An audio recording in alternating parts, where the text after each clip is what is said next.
আসসালামু আলাইকুম রহমতুল্লাহি ওবরকাতুহু। সম্মানিত দর্শক,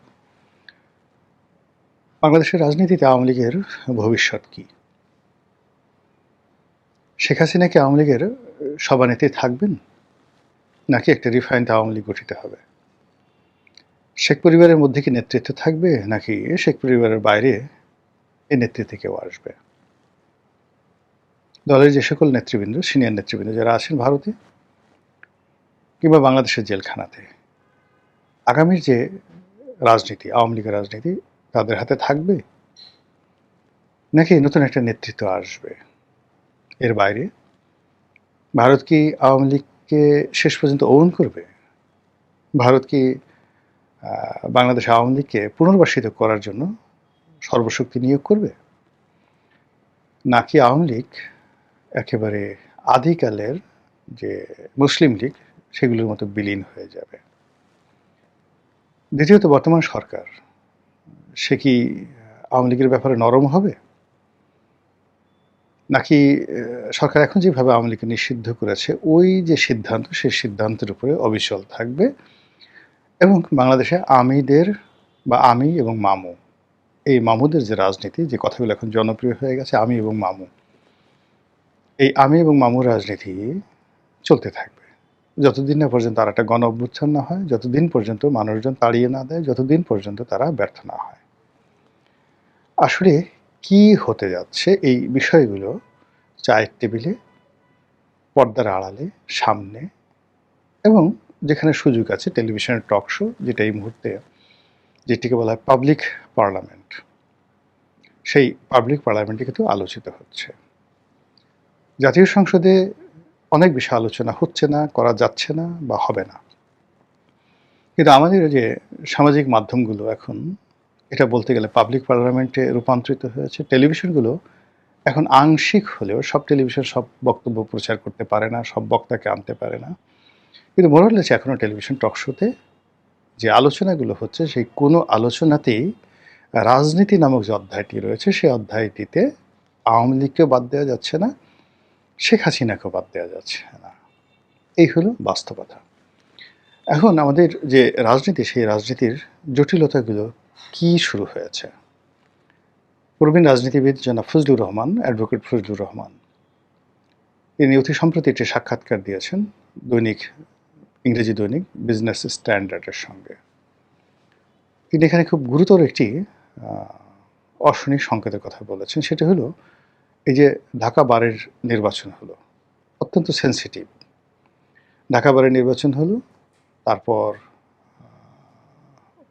এরপর সুপ্রিম কোর্ট বারের নির্বাচন হলো। তো ঢাকা বারের নির্বাচনটা হলো পৃথিবীর সবচেয়ে বড় বার কাউন্সিল। প্রায় ৩৫,০০০-এর মতো এখানে এনলিস্টেড আইনজীবী রয়েছেন। এই বার কাউন্সিলের যে গণতান্ত্রিক রীতিনীতি, এটা পুরো ঢাকা শহরকে ডমিনেট করে, বিচার ব্যবস্থাকে ডমিনেট করে, এবং একটা সরকার এবং একটা রাষ্ট্রের যে গণতান্ত্রিক মন মানসিকতা এখান থেকে শুরু হয়।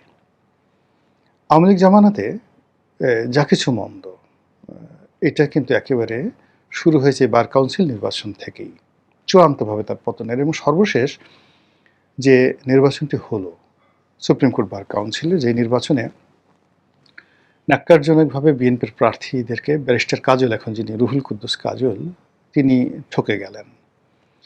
ওখানে সেই যে জুথি ভাবির কাণ্ড, তারপর শেষে ভোট র্যাগিং করে আওয়ামীপন্থী যারা লোকজন রয়েছেন তারা যেভাবে বিজয় ছিনিয়ে নিল, সেদিন থেকে কিন্তু আওয়ামী লীগের পতন অনিবার্য হয়ে পড়েছিল, যেটা আওয়ামী লীগের দরকার ছিল না। ঠিক সেম কাজটি এখন এই জমানাতে হলো, যেটা ফজলুর রহমান যেহেতু অ্যাডভোকেট, সিনিয়র অ্যাডভোকেট, রাজনীতিবিদ, রাজনৈতিক বিশ্লেষক, তিনি বিষয়টা চমৎকারভাবে বুঝিয়েছেন। তিনি বললেন যে এই যে নির্বাচনটি হলো, সেই নির্বাচনে মাত্র 30% ভোটার অংশগ্রহণ করেছে। যেহেতু এখানে আওয়ামী লীগের কোনো প্রার্থীকে অ্যালাউ করা হয়নি ভোটে দাঁড়ানোর জন্য, ফলে আওয়ামী লীগ শান্তিপূর্ণভাবে যে নির্বাচন বর্জন করেছে, সেই বর্জনে 70% লোক ভোট কেন্দ্রে আসেনি, ভোট দেয়নি। তাহলে ভোট দিল কারা? 30% লোক ভোট দিল। এই 30%-এর প্রধান প্রতিদ্বন্দ্বীকে জামাত এবং বিএনপি। এখানে জয়লাভ করলো বিএনপি, আর রানিং মেট প্রতিযোগিতা হলো জামাত। আগামীতে যে নির্বাচন হবে সেখানে আওয়ামী লীগ থাকবে না, জামাত ক্ষমতায় আসবে, বিএনপি ফেল করবে, এটা ঢাকা বারের। একইভাবে জাতীয় রাজনীতিতেও ঠিক সেম দৃশ্যটা ফুটে উঠেছে। বিএনপি রানিং মেট এখন জামাত, আর জামাতের রানিং মেট এখন এনসিপি। এখন আমাদের দেশের যে যদি এই সরকার পূর্ণ মেয়াদে কাজ করতে পারে, এদেশের ট্র্যাডিশন অনুযায়ী যদি ভোট হয়, যদি ইঞ্জিনিয়ারিং না হয়, যদি জোরাজুরি না হয়, যদি একটা 15ই ফেব্রুয়ারি সেই যে নির্বাচন না হয়, একটা মাগুরার নির্বাচন না হয়, 2014, 18, 24 এই কলঙ্কজনক নির্বাচন না হয়, তাহলে আমাদের দেশের ভোটাররা ইন জেনারেল ক্ষমতাসীনদেরকে ভোট না দিয়ে বিরোধীদেরকে ভোট দেয়। ফলে 5 বছর পরে যদি একটা নির্বাচন হয়, আওয়ামী লীগ বিহীন নির্বাচন, সেখানে জামাতের ক্ষমতা গ্রহণ করা বা ক্ষমতায় যাওয়া শতভাগ নিশ্চিত। 2 নম্বর হলো যে জামাত কি 5 বছর অপেক্ষা করবে? কোনো অবস্থাতেই না। জামাত চাইবে যে বাংলাদেশের রাজনীতিতে আওয়ামী লীগ অপরিহার্য হওয়ার আগেই একটা দুর্ঘটনা ঘটিয়ে দিতে। জামাত চাইবে বিএনপি কোনো কিছু বুঝে ওঠার আগেই যেন ক্ষমতার মসনদে জামাত বসে যেতে পারে, তারপরে যা হবে হবে। জামাত চাইবে তাদের এলাই যারা আছে, তাদের যে সকল সংগঠন আছে, গুপ্ত সংগঠন আছে, তাদের যে সকল plan A B C D আছে, তাদের যে সকল যাকে বলা হয়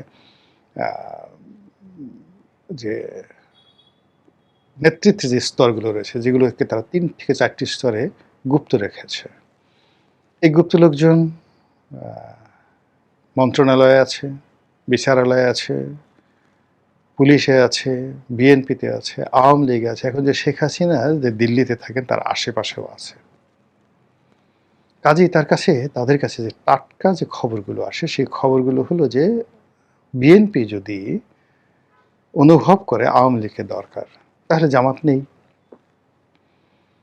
আর আওয়ামী লীগ যদি মনে করে যে বিএনপির সঙ্গে তার সমঝোতা করা দরকার, তাহলে জামাত থাকে না। কাজে এই দুয়ের মাঝামাঝি যে সময়, সে সময়টা খুব অল্প, নট মোর দ্যান 6 মান্থ, অর্থাৎ আগামী ডিসেম্বর পর্যন্ত ডেডলাইন। এই আগামী ডিসেম্বরের মধ্যে জামাত যা কিছু করতে চায় বিএনপির বিরুদ্ধে, সরকারের বিরুদ্ধে, তাকে সেটা করতে হবে। আর যদি সেটা তারা করতে না পারে, তাহলে দুটো জিনিস আছে, অর্থাৎ আওয়ামী লীগ ঢুকে পড়লে সরকার আওয়ামী লীগকে নিয়ে ব্যস্ত হয়ে পড়বে, জামাতের কোনো নামগন্ধ পাবে না, জামাত বিএনপির মার খাবে, আওয়ামী লীগের মার খাবে, এনসিপিকে তো খুঁজেই পাওয়া যাবে না। এই গেল একটা। 2 নম্বর হলো জামাত এবং বিএনপি তারা একত্র হয়ে থাকবে, মানে একেবারে যাকে বলা হয় এমন, মানে আমি এবং মামু দুজনে গলাগলি ধরে এমনভাবে আছি যে তৃতীয় কোনো শক্তি এখানে না গলাতে সাহস পাবে না। সেই অবস্থাতে যেটা হচ্ছে, ডিসেম্বরের মধ্যে বিএনপি তার সমস্ত ক্ষমতা একেবারে কুক্ষিগত এবং পাকাপোক্ত করে ফেলবে। মানে এখন তো আসলে জামাতের অনেকগুলো মুখোশ উন্মোচিত হয়ে গেছে, যেগুলো গুপ্ত আছে সেগুলো থাকুক, যেগুলো উন্মোচিত হয়ে গেছে এদেরকে খুঁজে খুঁজে ধরে ধরে ক্ষমতাচ্যুত করা, নিউট্রালাইজ করা, এটা করবে বিএনপির, মানে 2027 সনের জানুয়ারি থেকে। এই সময়টার মধ্যে তারা নিজেকে পাকাপোক্ত করে ফেলবে। এর কারণ হলো জুন জুলাই আগস্ট এই 3 মাস ক্রিটিক্যাল টাইম, কোনো নড়াচড়া তারা করবে না। সেপ্টেম্বর অক্টোবর মাসে তারা স্ট্যাবল থাকার চেষ্টা করবে, একটু নড়াচড়া করবে। অক্টোবর নভেম্বর ডিসেম্বর তারা নিজেদের শক্তি প্রদর্শন করতে থাকবে। তখন গৃহপালিত বিরোধী দল কত প্রকার, কি কি গৃহপালিত বিরোধী দল কাহাকে বলে, তাবেদার কাহাকে বলে, কিভাবে বিরোধী দলকে দিয়ে পা চাটাতে হয়, কিভাবে বিরোধী দলকে দিয়ে জুতো পরিষ্কার করতে হয়, এটা বাংলার মানুষ দেখতে পাবে 2027 সনের যাকে বলা হয় জানুয়ারি মাস থেকে। আর এই ক্ষুদ্র বিষয়টি বা এই সাধারণ বিষয়টি আপনি আমি আলোচনা করছি, আমার মতো মানুষ এটা বুঝতে পারছে। কাজেই জামাতের যেগুলো ইন্টেলেকচুয়াল আছেন, তারা এই জিনিসটা আরও সুন্দরভাবে বুঝতে পারছেন। তো বুঝতে পারার কারণে কি করছেন যে খুব সংক্ষিপ্ত সময়ের মধ্যে তাদেরকে সিদ্ধান্ত নিতে হচ্ছে যে আমরা কি এই সারাটা জীবন এভাবে জাতীয় পার্টি হয়ে থাকব, এভাবে জাসদ হয়ে থাকব, এভাবে আসম আব্দুর রব হব, এভাবে হোসেন মোহাম্মদ এরশাদ বা রওশন এরশাদ হয়ে কি আমাদের ধীরে ধীরে ধীরে ধীরে কবরের দিকে যেতে হবে,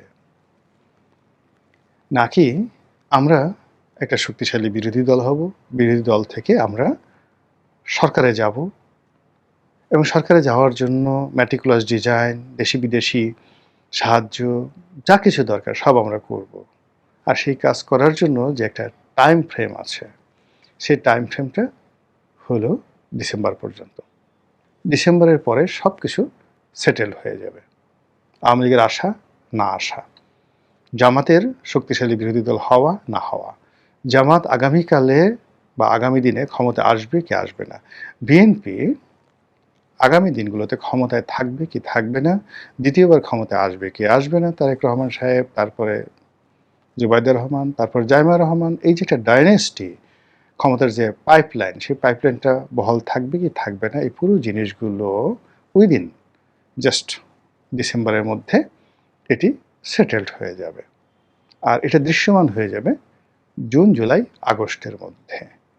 কাজেই এই যে আওয়ামী লীগ অপরিহার্যতা আসবে কি আসবে না, এটাও কিন্তু আওয়ামী লীগের যারা লোকজন তারা জানে যে ডিসেম্বরের মধ্যে এই জিনিসগুলো তাদের অবস্থান জানান দিতে হবে, তাদের শক্তিমত্তা প্রদর্শন করতে হবে, তাদেরকে রাজনীতিতে অপরিহার্য করতে তারা যে আছে এটা ব্যবস্থা করতে হবে। আদারওয়াইজ দে ক্যানট ডু যেটা মহেন্দ্র রাজাপাকসেরা পেরেছেন। উইদিন 6 মান্থের মধ্যে তারা কামব্যাক করেছে। এবং মহেন্দ্র রাজাপাকসে সেটা হলো সে দেশের বাইরে যায়নি, সে সেনাবাহিনীর ক্যান্টনমেন্টের মধ্যে ছিল, ফলে তার খুব দ্রুত ফিরে আসা সহজ ছিল, যেটা শেখ হাসিনার পক্ষে সম্ভব নয়। সে যদি বাংলাদেশে থাকতো, শিরিন শারমিন চৌধুরীর মতো থাকতো, সেটা আলাদা রকম হতো। সে যদি গোপালগঞ্জে থাকতো আলাদা হতো। কিন্তু এইভাবে বিদেশে অন এক্সাইল, বিদেশে গিয়ে সেখান থেকে আবার ফিরে আসা, এটা তারেক রহমানের ক্ষেত্রে যে ঘটনা ঘটছে ঠিক এইরকম অলৌকিক কিছু ঘটনা ঘটা লাগবে। অর্থাৎ তারেক রহমান সাহেবের কাছে গিয়ে যে শক্তিগুলো তাকে তার পায়ের কাছে ক্ষমতা হস্তান্তর করেছে, তার পায়ের কাছে গিয়ে ট্রফি দিয়ে আসে, তাকে গিয়ে বলেছে আব্বা হুজুর আপনি আসেন, আপনি ছেড়ে দেশ আর কেউ বাঁচাতে পারবে না। এইরকম শেখ হাসিনার ক্ষেত্রে এরকম ঘটনা না ঘটলে বিদেশ থেকে সাধারণত এক্সাইল হয় না। অন্যদিকে যে আমাদের পাক ভারত উপমহাদেশের সে রাজনীতি, সেই রাজনীতির মধ্যে যদি এই যে এখন ইরানের সাথে চীনের যে যোগাযোগ, ইরানের সঙ্গে আমেরিকার যে বৈরী সম্পর্ক, এটার যে শান্তিপূর্ণ সমাধান, সেই সমাধানে আমেরিকা যদি সম্মানহানি ঘটে, আমেরিকা দেউলিয়া হয়ে যাবে। ইরানের সাথে তার যে কোনো মূল্যে একটা সুসম্পর্ক রাখতে হবে। এমনকি যদি এই যুদ্ধের ক্ষয় খরচা বাবদ $100 বিলিয়ন গোপনে হোক প্রকাশ্য হোক দিয়ে হলেও আমেরিকাকে দেখাতে হবে যে ইরানের সাথে তার একটা সম্পর্ক হয়েছে। আদারওয়াইজ আমাদের এই সাবকন্টিনেন্টে আমেরিকার কোনো কর্তৃত্ব থাকবে না, আর আমেরিকার কর্তৃত্ব না থাকলে ভারতের কর্তৃত্ব থাকবে না, এবং এখানে চীন এবং পাকিস্তান অপরিহার্য হয়ে পড়ে। কাজেই প্রত্যেকটা জিনিস আপনি দেখেন অ্যাট দ্য এজ, মানে একেবারে শেষ প্রান্তে এসে, সুড়ঙ্গের শেষ প্রান্তে গিয়ে যেভাবে টলটল করছে, কচুর পাতার পানির মতো একেবারে পড়ে যাবে, পড়ে যাওয়ার আগে যেভাবে মানে ওই জলটা কাঁপতে থাকে কচু পাতার উপরে, ওইভাবে পাক ভারতের রাজনীতি, ওইভাবে ভারত আমেরিকার রাজনীতি, ওইভাবে আমেরিকা পাকিস্তানের রাজনীতি, ওইভাবে বাংলাদেশ, চীন, পাকিস্তানের রাজনীতি, সব ঘুরপাক খাচ্ছে। আওয়ামী লীগ, বিএনপি, জামাতের রাজনীতি একইভাবে ঘুরপাক খাচ্ছে। যখন এভাবে ঘূর্ণিপাক খায় তখন অনেক কিছু হারিয়ে যায়।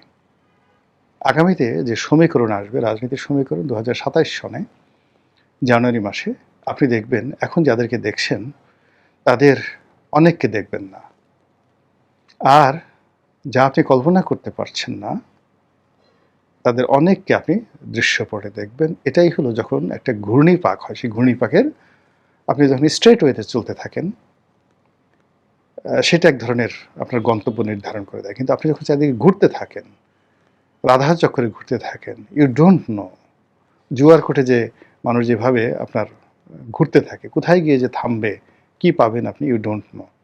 ঠিক এইভাবে এখন বাংলাদেশের যে রাজনীতিটি, পুরো রাজনীতিটা গ্লোবালের পার্সপেক্টিভে, আঞ্চলিক পার্সপেক্টিভ এবং বাংলাদেশের পার্সপেক্টিভে রীতিমতো একটা জুয়ার কোর্টে পরিণত হয়েছে।